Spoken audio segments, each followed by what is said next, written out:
BRS నాయకుడు పట్లోల కార్తిక్ రెడ్డి మాట్లాడుతూ Bandi Sanjay judge అయిపోయారని Lagacharla దాడి చేయించింది బీఆర్ఎస్ పార్టీ అని ఆయన నిర్ధారించేశాడని విమర్శించారు. లగచర్ల దాడి వెనుక నరేందర్ రెడ్డి, కేటీఆర్ ఉన్నారని బండి సంజయ్ అంటున్నారు. కాబట్టి ఒక కేంద్ర హోం సహాయక మంత్రిగా మీరే సిబిఐ ఎంక్వైరీ చేపించి దాని వెనుక ఎవరి హస్తం ఉందో కనిపెట్టనని సవాల్ విసిరారు. బీఆర్ఎస్ పార్టీ అంతా విధ్వంసకరమైన పార్టీ అంట, దాన్ని బ్యాన్ చేయాలంట. లగచర్ల జరిగిన ఇన్సిడెంట్లో కొడంగల్లో బండి సంజయ్ గారు నిర్ధారించేసారు, ఆయనే జడ్జి అయిపోయారు.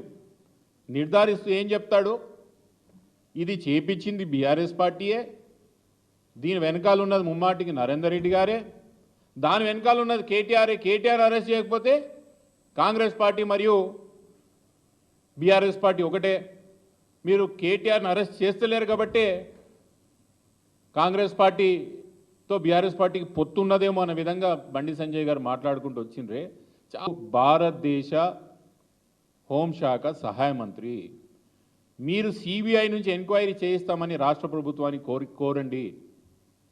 సిబిఐ ఎంక్వైరీ వేసి లగచర్ల వెనకాల అసలు ఏమి జరిగింది, ఎవరు హస్తం ఉన్నది, ఎవరి కోసం భూములు వాళ్ళు అక్వైర్ చేస్తా అంటున్నారు, ఇవన్నీ కూడా నిగ్గు తేల్చండి అంట. నేను సిబిఐ ఎంక్వైరీ వేయించి అసలు లగచర్ల ఇన్సిడెంట్ వెనకాల ఎవరు ఉన్నారు, ఎవరు హస్తం ఉన్నది, ఇదన్నీ కూడా ఒక తేల్చి. Please like and share, subscribe to BCN Telugu news.